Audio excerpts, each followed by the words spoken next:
my worlds got very small. So stillness for me, it was quite literally life saying, we can't go any further like this. Something has to shift. You might know that kind of stillness that you don't choose, but you desperately need.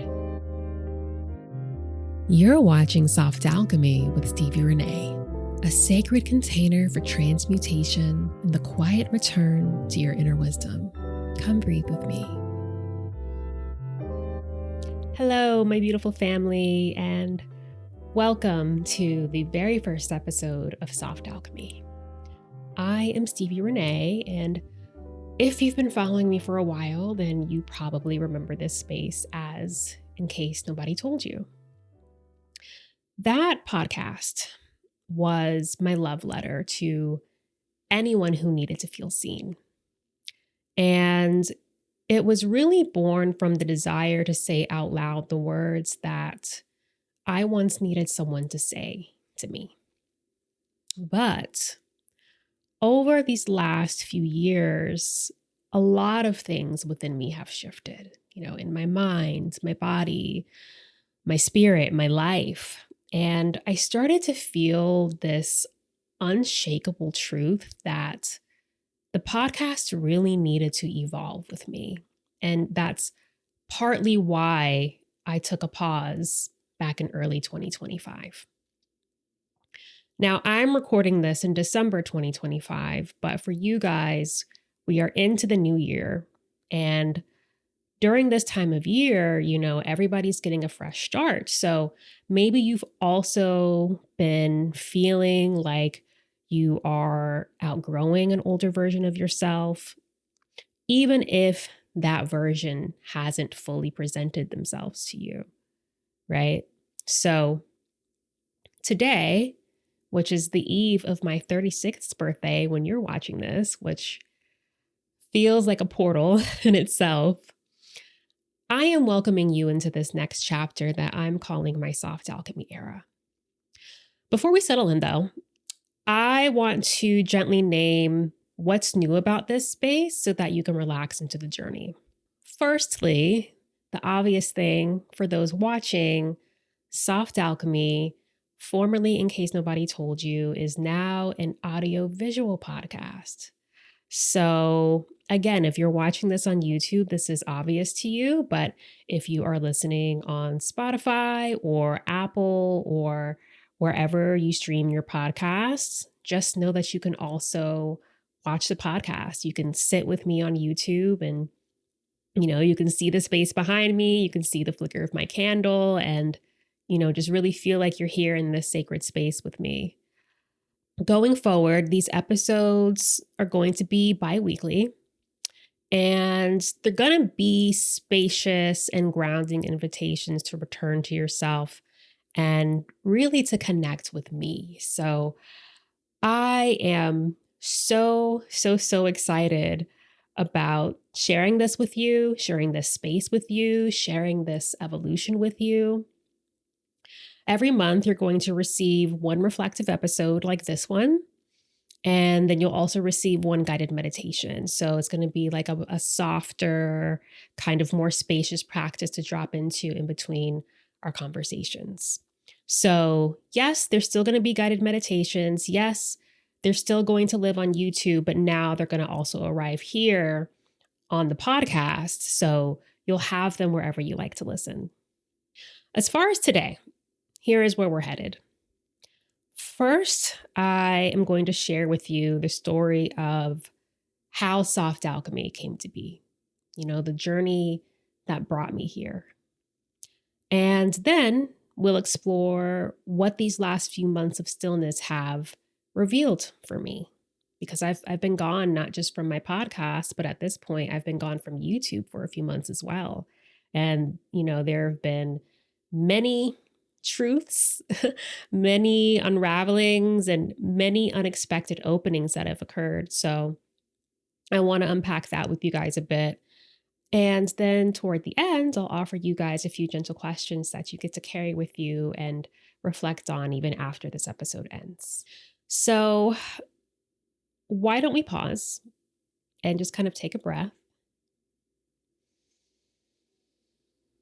exhale it out. Really just coming into this moment.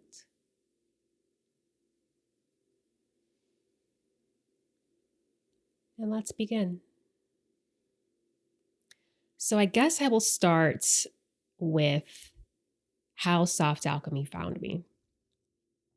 So in early November 2025, I felt this nudge to return to YouTube. And at the time, I didn't really know what coming back would look like. I just knew that it wasn't going to be the same format. And I knew that it wasn't going to be coming from the same version of me. You know, I knew it wasn't going to be the same season of my life that birthed In Case Nobody Told You.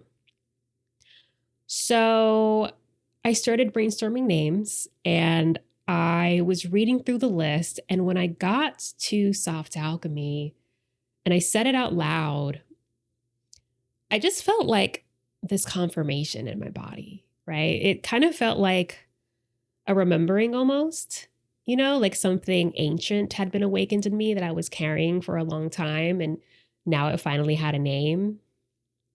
And it felt like every initiation that I lived through since my 20s was kind of like wrapped into those two words. Because while I've always been a gentle person, in so many ways, I actually had to learn to be soft, believe it or not. So to take you all back a little bit, when I was younger, I was actually quite guarded. Many described me as shy, so to speak. And, you know, I was bullied in my neighborhood as a kid. I was bullied in high school as a teen. And I just always felt, you know, kind of misunderstood. And I felt judged and I just felt hyper aware of how I was being perceived all the time. And so I kind of learned to build this armor around myself, not because I didn't care, but because I cared so much. And perhaps you know that version of yourself too. You know, the version of you who learned how to survive spaces that you were put in by putting on armor, you know, even if that meant hiding your tenderness, even if that meant hiding who you truly are. That same armor followed me into adulthood. In my early 20s, I entered a really volatile, abusive relationship that really pushed that armor to an extreme because the 2 years that I was in that relationship really conditioned me to believe that softness was dangerous, right? My softness and my vulnerability, how do I explain it? It almost felt like leaving a door unlocked in a neighborhood where you knew better, right? And, you know, later someone told me that I was too much and that my sensitivity was attention seeking. And so at a certain point, I just started making people work twice as hard to get close to me, right? I shut the door on my own heart because to me, it felt easier than risking another wound. And I do want to say here that boundaries are healthy. Like anyone who knows me knows that I am the boundaries queen. But when boundaries harden into walls and they become almost like a cage around your heart space, there comes a point when they don't just keep danger out, but they keep love out too. So there were moments where I really longed for closeness. And then there were also moments where I felt myself push it away in the same breath. And so maybe as you hear that, you know, you recognize something in yourself. Maybe there's something in your own story that rises to the surface, whether it's a memory or a pattern or a version of yourself that you had to outgrow. For me, over time through therapy and spiritual mentoring and through a lot of self-reflection and studying Vedic astrology, understanding my chart, I realized that this wasn't just my personality. This was trauma. This was trauma presenting itself. It was a trauma response. It makes sense because when vulnerability feels like a threat, of course your nervous system is going to become hyperprotective. Of course it's going to say, yeah, no, we're not doing that again. So I think so much of my healing has been about going back to those places, not necessarily to relive them for reliving's sake, but to sort of unfreeze them so that I could release what wasn't mine and then reclaim what was in its place. And in that process, one question began to sort of echo in me, which was, what does it really mean to turn pain into softness? What does it mean to turn the hard things into wisdom? What does it mean to embrace our tenderness without losing strength? The answer to that question is what I now call soft alchemy. And it's crazy because my Vedic chart shows it so clearly. My dharma is tied to transmutation, to taking things that try to break me and turning them into medicine, to show that softness is not the opposite of strength, but one of its highest expressions. So I want to pause here and I want to have you reflect for a moment. What are the raw materials of your alchemy? Really sit with that because often we only recognize them when life gets quiet enough for us to hear them again and to feel them again, to hear ourselves again. And that's what stillness did for me. So on that note, let's talk about stillness because these last few years, and especially these last few months, have been some of my toughest teachers. The last 3 years of my life, really, where do I even begin? So I moved from New York back home. And if you've been following me for a while, you know bits of this story. My nervous system just crashed around late 2022. And I think after years of running on adrenaline, in the media industry and chasing deadlines and trying to keep up with the nonstop pace of the city, something in me just gave out. Right? I started having panic attacks. I developed agoraphobia, and suddenly very ordinary things like driving my car or taking a walk in my neighborhood or going to the grocery store all felt like climbing a mountain with no harness, which sounds terrifying, right? And that's how things felt for me. So my worlds got very small. My worlds got very quiet and it got very still. And on top of that, I was also trying to build a business and I was trying to heal and I was trying to grieve the version of my life that I thought I'd be living and that was now kind of changing faster than I could really wrap my head around. So stillness for me was not a cute rest day. It was quite literally life saying, we can't go any further like this. Something has to shift. And you might know that kind of stillness, right? The stillness that you don't choose, but you desperately need. But there's also another kind of stillness, a gentler kind of stillness, a more intentional kind of stillness. And I experienced some of that too. So as I was saying earlier, a few months ago, I stepped away from YouTube completely, not because I stopped loving the work and not because I felt disconnected from the community, but because something in me just really needed to recalibrate, right? I needed space to hear my own voice again. I needed space to find my direction and to remember why I was even speaking at all. Because somewhere along the way, and if you are a creator of any kind, then you can probably see yourself in this. But I could feel myself molding myself to the algorithm, right? I was trying to anticipate what would perform well and what would keep people engaged and what the platform would reward. And it seems like the more that I did that and the more content I produced, the louder I became on the outside because I was, putting myself out there more.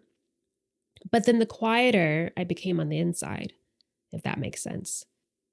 Like I could feel myself stifling the parts of my voice that actually wanted to speak, the parts that didn't feel algorithm friendly or aligns with what was currently resonating according to the numbers.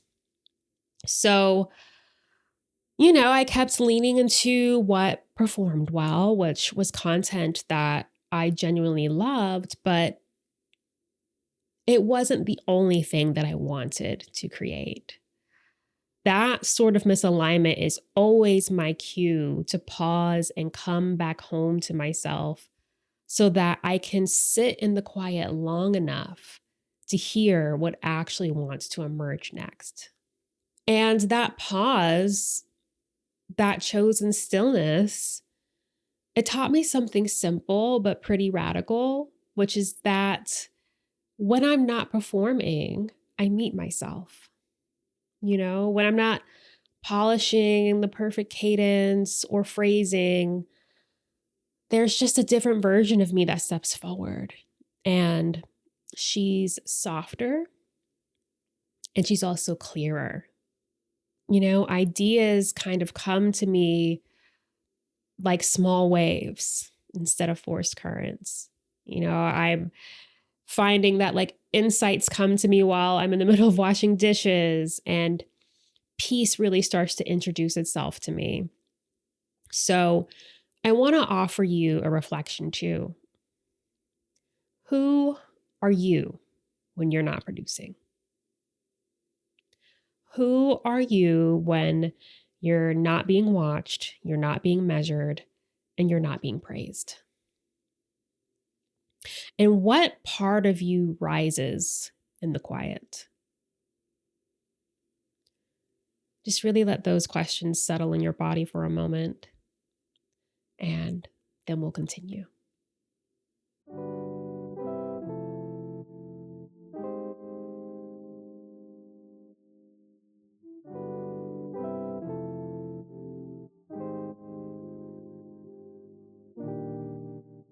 Stillness also taught me the difference between rest and avoidance. When I worked in digital media, there were tasks that I would avoid or put off until the last minute.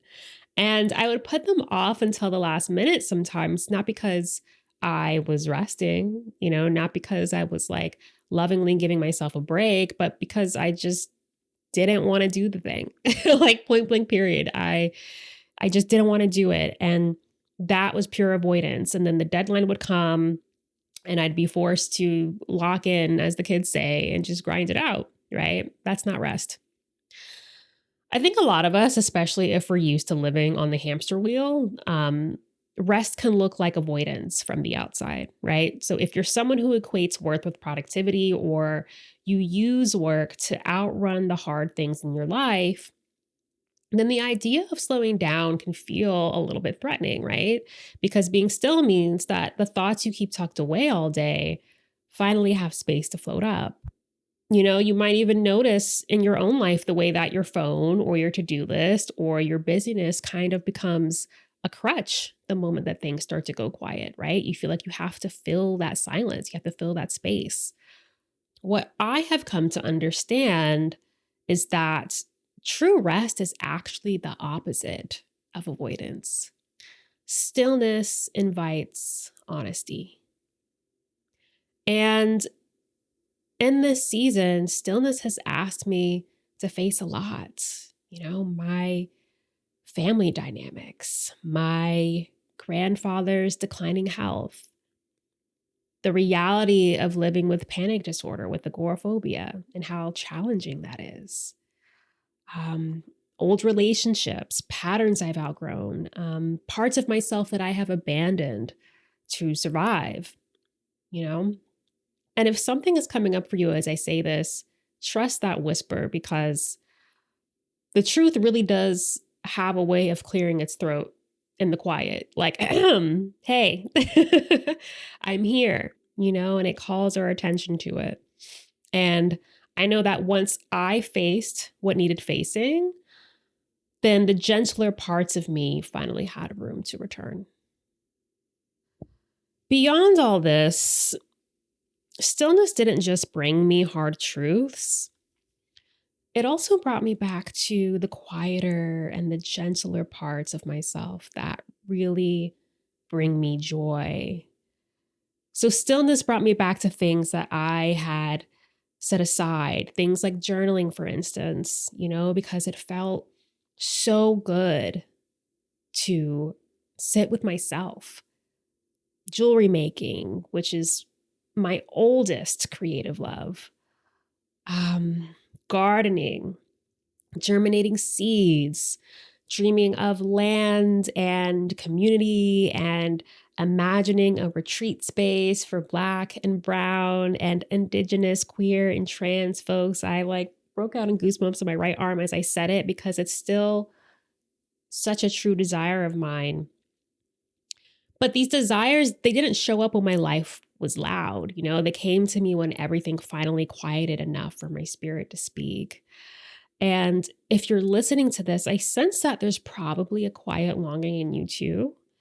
I sense that maybe there's a dream or a project or even a playful part of you that only surfaces when life slows down. So I want to invite you to tune into that, because those little desires are often breadcrumbs back to yourself. Soft Alchemy was born in that stillness, for example. It was born in sitting with my shadows, my grief, my light, all the parts of me that make me who I am. But I also know from my own journey and from working with my coaching clients that slowing down is not easy. Right? Most of us avoid it, in fact. And it's not because we don't want clarity, but it's because we are afraid of what the quiet might reveal. So, talking about the fear of slowing down, if I trace where I felt the most resistance, it definitely lived in my root chakra, right? My safety center. Because so long I equated movement with survival. And what I mean by that is I felt like if I stayed still for too long, then I would fall behind. So constantly pitching article ideas, editing, filming, posting, it felt like that was the only way to feel secure, because it meant being able to pay bills and to keep life steady, basically, right? And I think that fear that slowing down means everything will collapse is common for so many of us, especially if we weren't born into privilege, or if our identities come with challenges that make stability harder to access. So it's not just an emotional fear, it's also a lived reality that many of us have had to navigate. But what I'm learning is that rest isn't the opposite of progress. Rest is actually the soil where progress can take root. So I like to say that stillness didn't stop my movement. If anything, it really just kind of redirected that stillness inward. Outwardly, my life looked paused and almost motionless, but inside, there were things that were shifting. There was a kind of movement happening beneath the surface that doesn't show up in productivity, but it shows up in the body. I started I started rediscovering movement, not as something that needed to be reflective of production, but as something that I could feel, whether that was, walking on my treadmill to remind myself that forward motion was still possible, or rolling out my yoga mat to stretch open the places where fear had gotten stuck. I started breathing from my belly again, letting my diaphragm expand and letting my nervous system unwind itself, and just kind of letting the prana move through me in the smallest, most honest, most subtle ways that didn't require performance. It didn't demand performance. It only required presence. And slowly, that inner movement really began to heal something deep in me, especially in my root chakra where safety and stability and belonging live, right? So every gentle walk, every hip opener, every grounded breath was kind of like telling my body, you're safe enough to settle. You are allowed to soften. You don't have to sprint your way into security. And I want to say to you that that too is movement, and that too is progress. And you might notice something similar in your own life. The quieter movements that don't look productive on the outside, but deeply nourish you on the inside. The tiny rituals that help your body to trust again, the subtle shifts that remind you that you're still evolving, even in the stillness. All of this brings me back to this moment, this platform, this space. And, now I feel a little softer. Now I feel clearer. Now I feel more myself. And my hope is that every time you press play on this podcast, that your body feels a little softer and that you feel a little more like yourself. And, I really just wanted to feel like you have stepped into a familiar sacred space, and, you know, the candle is lit, there's incense curling in the corner, you've got your warm drink in hand. And I just want you to feel like you're sitting with someone who sees you and who reflects yourself back to you. Because at its core, this is a podcast that is a space for remembering and reclaiming and coming home. And I do see you because I am a reflection of you. Before we close, I want to offer a few gentle questions. You can journal about them after this. You can sit in meditation with them. You can think about them as I recite them, whatever feels good for you. And the first question is, where in your life is stillness already happening, even if you didn't choose it?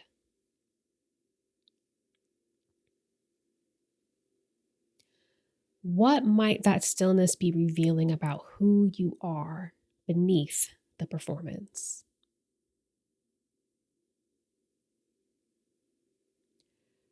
Where does resistance show up in your body when you try to slow down?